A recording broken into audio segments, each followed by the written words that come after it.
নমস্কাৰ সকলোকে মই কাজল ক্ৰা মোৰ আন এটি নতুন ব্লগত আপোনালোকক সকলোকে স্বাগতম জনালো।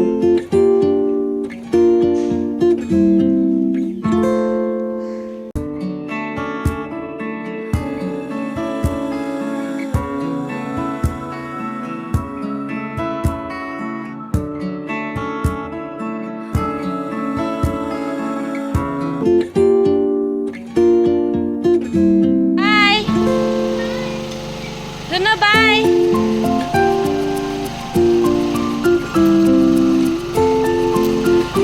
Richie.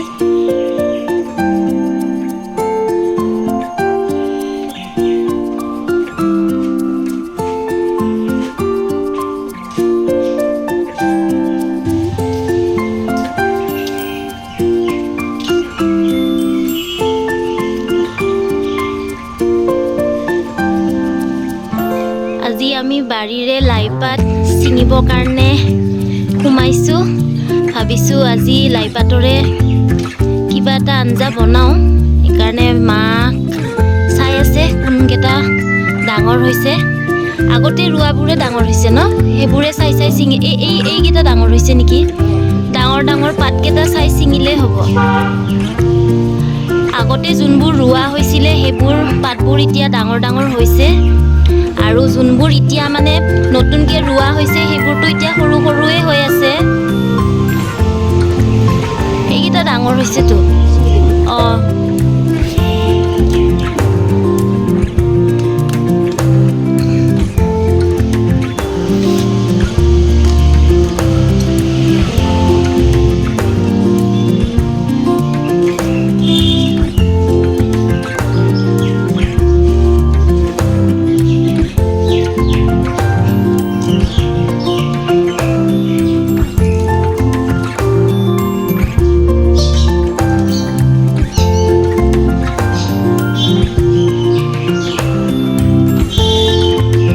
কি ধুনীয়া পখিলা উৰি আছে, এনেকে উৰি ফুৰে। এইবোৰ নেক্সট ইয়াৰ ৰুম বুলি কেনে এনেকে গুটি শুকাই থোৱা গৈছে। কাটি দিয়া নাই গছটো, গুটিটো পুৰত হ'লে মানে আকৌ নেক্সট ইয়াৰ চিটাব পাৰিম। এইটো ছিঙিয়ে আহিল হাতত। ঘৰত ৰুলে এইয়ে ভাল, তাজা তাজা ছিঙি খাব পাৰে। এতিয়া বজাৰততো কিনিব গ'লে কেতিয়াবা চিঙি থোৱা সেইবোৰ আকৌ আমি কিনি আনো। এতিয়া ঘৰত নিজৰ থাকিলে তাজা তাজাকৈ ছিঙি যেতিয়া ইচ্ছা তেতিয়াই ছিঙি খাব পৰা যায়। মায়ে ছিঙি আছে আৰু কচু কাটিব দিছোঁ। কচু আমাৰ ৰুই থোৱা আছে। বহুত গছ মৰি গৈছে, তথাপিও এডাল দুডাল গছ আছে। আমাৰ যিহেতু আমি মেম্বাৰ্ছে কম, হাজবেণ্ডেও নাখায় আৰু বেটায়ে খালে অলপমান খাব, খালে মই আৰু মায়ে খাওঁ। গতিকে 2-3টামান কচুৰ ডাল হ'লেও আমাৰ হৈয়ে যায়। আৰু এতিয়া কচুও চাব যাওঁ, কোনটো কচু কেনেকৈ কাটোঁ। বগা দুধ কচুৰ গছ আছে, চাওঁ তাৰে দুডালমান ঠাৰি কাটিলেও আমাৰ হৈ যাব। ধুনীয়া ধুনীয়া হৈছে ন, কলা লাইকেইটাও চাই ভাল লাগে। প্ৰথমত সৰু সৰু থাকোঁতে পুলিকেইটা কলা লাই বুলি ধৰিব পৰা নাছিল ন। অঁ, হৈ যাব হৈ যাব। এইটো চাওক, আমাৰ ডমৰু গছ ৰুই থৈছোঁ। ডমৰু গছ চিনিটো পাইছেই চাগে, গম পাইছেই। ডমৰু পিঠাগুড়ি যে খোৱা যায়, সেইকাৰণে এইটো ৰুই থোৱা হৈছে। মাজে মাজে কাটি দিওঁ, নহ'লে গছটো খুব ডাঙৰ হৈ যায়। আৰু এইবোৰ বৰকচু ৰুই থোৱা আছে। এইফালে দুধ কচু আছে। দুধ কচুটো মৰি গৈছে, নাজানো কি হৈছে, পানীৰ কাৰণেও চাগে। তথাপিও ইয়াৰে 2-3টা ঠাৰি হ'লেও আমাৰ কাৰণে হৈয়ে যায়, কাৰণ মা আৰু ময়ে খাওঁ। আৰু বৰকচুৰ আলুবোৰো বহুত ডাঙৰ ডাঙৰ হৈয়ে গৈছে, কাটিব লগা হৈছেই। আৰু এইফালেও আছে, এইটোৰো আলুটো বহুত ডাঙৰ হৈছে। আৰু সেইফালে পিছফালেও আছে, কুঁৱাৰ ফালেও। এইবোৰ কাটিলে বহুত বৰকচুৰ আলু ওলাব। এই চাওক, আপোনালোকে বা কি কয় এই কচুটোক? আমিতো বৰকচু বুলি কওঁ। পাতটো চাই চাগে চিনি পাইছেই। অঁ, কাটি দিয়ক, 2-3টামান ঠাৰি হ'লেও হ'ব। ডাঙৰ ডাঙৰ ঠাৰিকেইটা কাটিলেও হ'ব। কলা দুধ কচুটো কিয় বা মৰি গ'ল ন? তাকেতো আজি ভাবিছোঁ লাই পাত মাছ দিয়ে খাওঁ আৰু কচুকো মাছৰ মাথা দি বনাওঁ। আপোনালোকে লাই পাত হ'ল বা কচু হ'ল কেনেকুৱা ৰেচিপি বনাই খাই মোক কমেণ্ট কৰি জনাবচোন, কেতিয়াবা ময়ো ট্ৰাই কৰিম। এনেতো লাই পাত বইল কৰিও খোৱা যায় পৰ্কৰ লগত, বা পৰ্কত দিও লাই পাত এনেকৈ ফ্ৰাই কৰিও খায়, আমিও খাওঁ। কিন্তু আজি ভাবিলোঁ মই মাছৰ লগতে বনাওঁ, কাৰণ মাছ অলৰেডি আনি ৰাখি থোৱাই হৈছে আৰু মায়ে এতিয়া শাকবোৰ গোটেইখিনি মোক বাছি কৰি দিব। তেতিয়ালৈকে গৈ মই মাছকে ভাজি থাকোঁ। আপোনালোকে আজিৰ ব্লগটোক চাই থাকিব, এণ্ডলৈকে স্কিপ নকৰিব। আৰু যোনে যোনে মোৰ ব্লগটোক এতিয়া নতুন চাই আছে তেওঁলোকে গৈ মোৰ চেনেলটোক এতিয়াই ছাবস্ক্ৰাইব কৰি দিয়ক, কাৰণ মই যিও পষ্ট কৰোঁ আপোনালোকে আগতেই মোৰ ব্লগছৰ ন'টিফিকেশ্যন পাই যায়।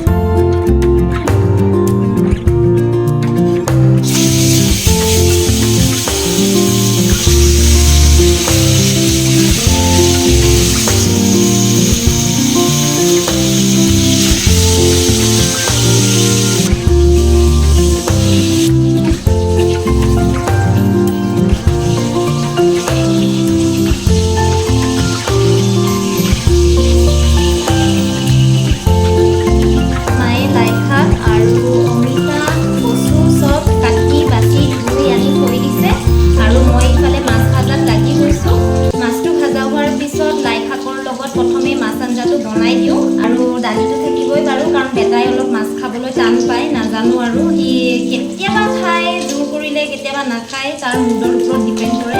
গতিকে দালি বনাবই লাগিব। আৰু আজি ভাবিছোঁ বহুত দিন তিতা কেৰেলা খোৱা নাই, তিতা কেৰেলা আৰু বিলাহী জলকীয়া বইল কৰি ল'ম।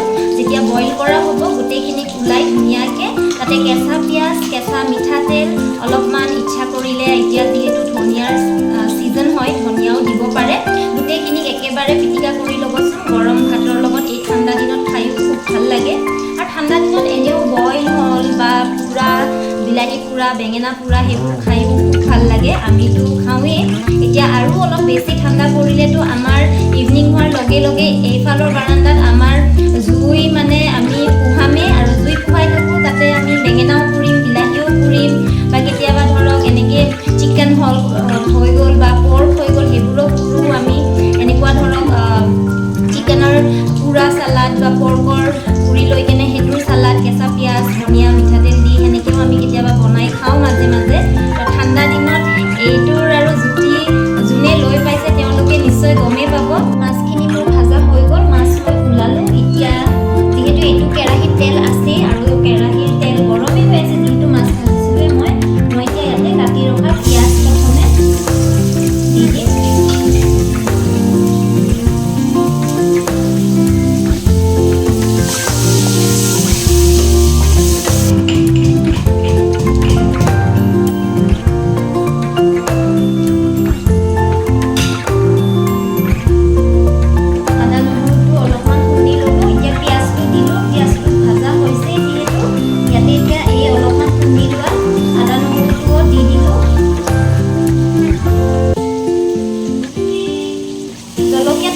জলকীয়াটো সোৱাদ অনুসাৰে দিলে হ'ল, আপোনালোকে কিমান জ্বলা খাই ভাল পায়, কম নে বেছি সেইটো নিজৰ টেষ্টৰ হিচাপত জলকীয়াটো দিলে হ'ল। জলকীয়াটো মই এতিয়া দিম বাৰু, যিহেতু পিঁয়াজ, আদা, নহৰু দি দিলোঁ, জলকীয়াটো দিম বাৰু।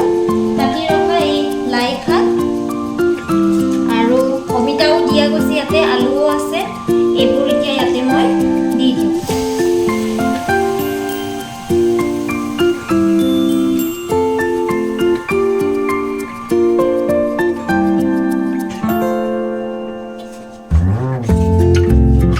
মই নিমখ দি দিওঁ।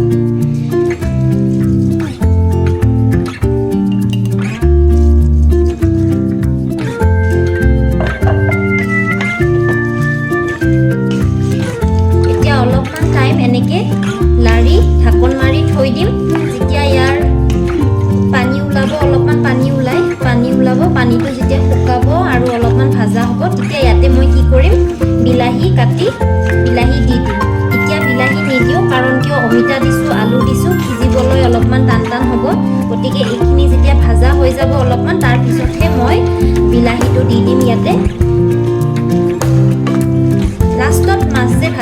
লাষ্টত মাছ দি দিম। ভাবি আছোঁ কিন্তু দেই মাছটো দিওঁনে নিদিওঁ, কাৰণ কিয় বেটাই মাছটো অলপ বেয়াই পায় আৰু তাক অলপমান শাক চাক মই খুৱাব বিচাৰোঁৱে। গেছটো ডাঙৰ কৰি দিছোঁ, এতিয়া মই এইটো ঢাকন মাৰি থৈ দিওঁ।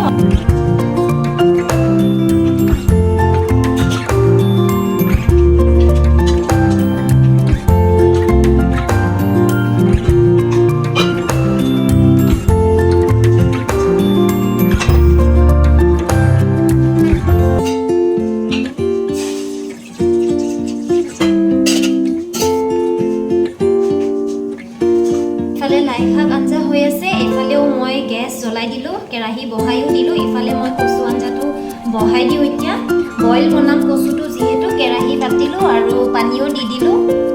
তাৰপিছত ইয়াতে মই পানী দিয়া হ'ল যিহেতু, এতিয়া মই কচুও দি দিম।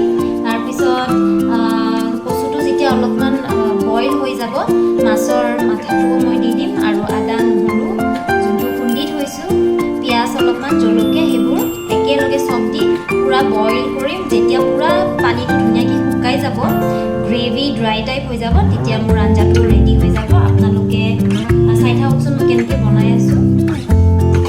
পানীটো উতল আহিয়ে গৈছে, এতিয়া মই ইয়াতে এই বাছি ৰখা কচু দি দিওঁ।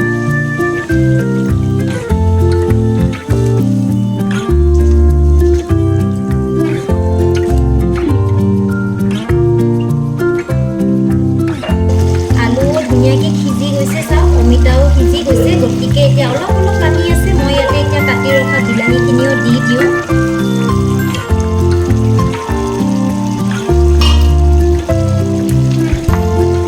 এই বিলাহীটো দিলোঁ, এতিয়া এনেকৈ মাজতে বিলাহীটো দিছোঁ। আকৌ এতিয়া অলপমান ঢাকন মাৰি থৈ দিম। তাৰপিছত বিলাহীটো সিজি যাব 2-3 মিনিটতে।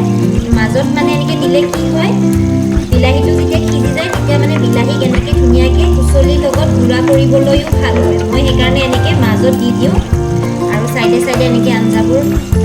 এতিয়া মই আকৌ ইয়াক ঢাকন মাৰি থৈ দিম। অলপ পিছত ঢাকনটো উঠাই বিলাহীকেইটা গুড়া কৰি দিম। এইফালে আৰু মোৰ কচু আঞ্জা বইল হৈ আছে, ইয়াতে পিঁয়াজ দি দিছোঁ।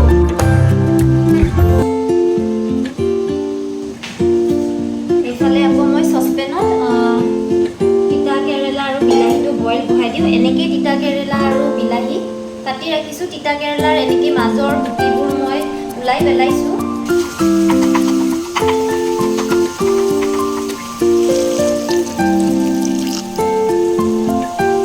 ইয়াতে এতিয়া মই আদা নহৰু জলকীয়া দি দিলোঁ। আদা নহৰু জলকীয়া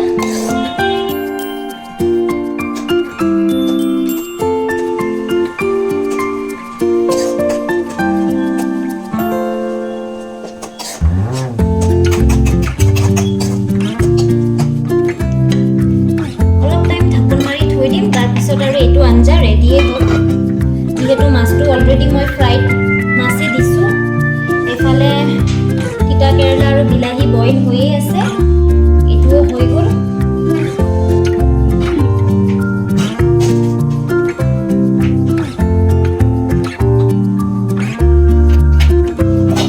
উইণ্টাৰ চিজন এটা ভাল যে বহুত ধৰণৰ শাক পাচলি ওলায়, বিশেষকৈ শাক আমি খাবই লাগে। আৰু আমাৰো এতিয়া লগোৱাই হৈছে, লাই শাক ৰোৱা হৈছে আৰু চুকা টেঙা ৰোৱা হৈছে, খুতুৰা, ৰঙা খুতুৰা আৰু ডাঠা শাক। তাৰপিছত পালেঙৰ গুটিও ছিটোৱা হৈছে, ধনিয়া ছিটাই দিয়া গৈছে, এইবোৰ বাৰু ৰোৱা হৈছে। আৰু চুকা টেঙাটো আমি খালোঁৱেই এসাঁজ। ধনিয়াও আমি প্ৰথমত যোনটো ছিটাইছিলোঁ সেইটো আমাৰ খাই শেষ হ'ল। এইটো আমি ছেকেণ্ডবাৰ ধনিয়া গুটি ছিটাইছোঁ, তাৰো পুলি আহিছে। বেটাই কিন্তু অলপমান শাক পাচলিবোৰ খাব বেয়া পায়, খুব জোৰ কৰিবলগীয়া হৈ যায় তাত। সেইকাৰণে মই দালিতেই হ'ল বা অমলেট বনালোঁ, এইবোৰ মানে অলপমান বুদ্ধি কৰি তাক এনেকৈ ৰেচিপি বনাই শাকবোৰ খুৱাবলগীয়া হৈ যায়।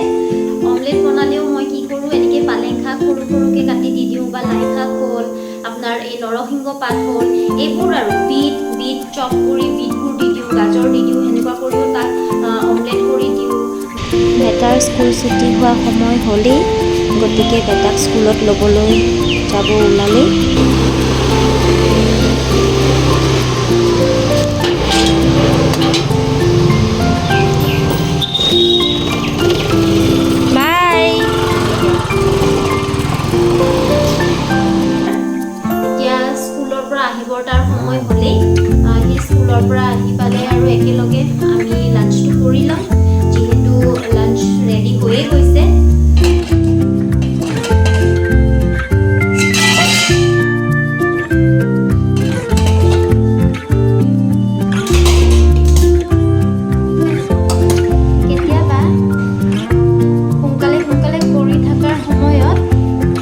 এইবোৰ হৈয়ে যায়।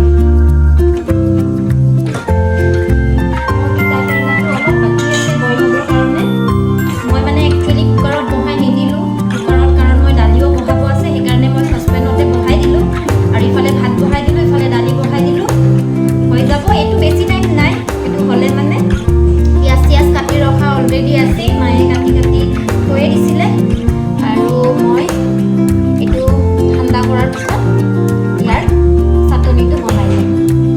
মোৰ আটাইতকৈ ভাল লগা সময় এইটোৱেই হয় দিনটোৰ ভিতৰত, যেতিয়া বেটা স্কুলৰ পৰা ঘৰলৈ আহে আৰু সি মোক দেখা পাই ইমান ধুনীয়া এটা হাঁহি মাৰি দিয়ে আৰু স্কুলত কি কি কৰিছে কি কি কৰা নাই মোক এটা এটাকৈ সি শুনাবলৈ ধৰে। ওপৰৰ পৰা দিয়াচোন।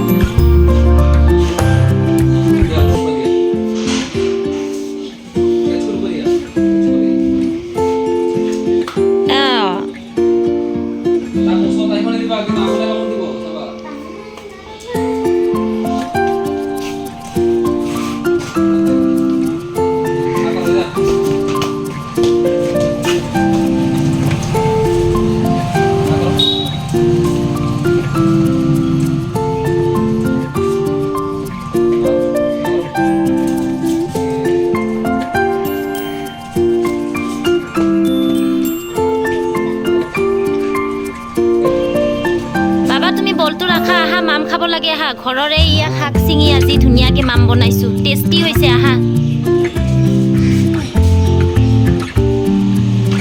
স্কুলৰ পৰা আহিয়ে বলটো লৈয়ে লাগি যায়, ভাত খাবৰ কাৰণে মাতি থাকিব লাগে।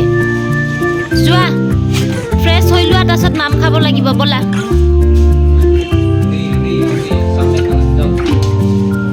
ই আৰু বিচাৰিছে। আঞ্জা বনাইছোঁ, আহা মাম বনাইছোঁ, বহুত টেষ্টি টেষ্টি। আমি একেলগে খাম, আহা। মই তোমাকে ৱেইট কৰি আছিলোঁ আকৌ। তোমাৰ কিয় ভোক নালাগে? মই যাওঁ, বাই। তুমি থাকা, মই মাম খাওঁ আৰু। ঘৰৰে শাক পাচলিৰ আজি কেইটামান চিম্পল ৰেচিপি বনালোঁ। আপোনালোকেও এই ৰেচিপি কেতিয়াবা ট্ৰাই কৰি চাবচোন।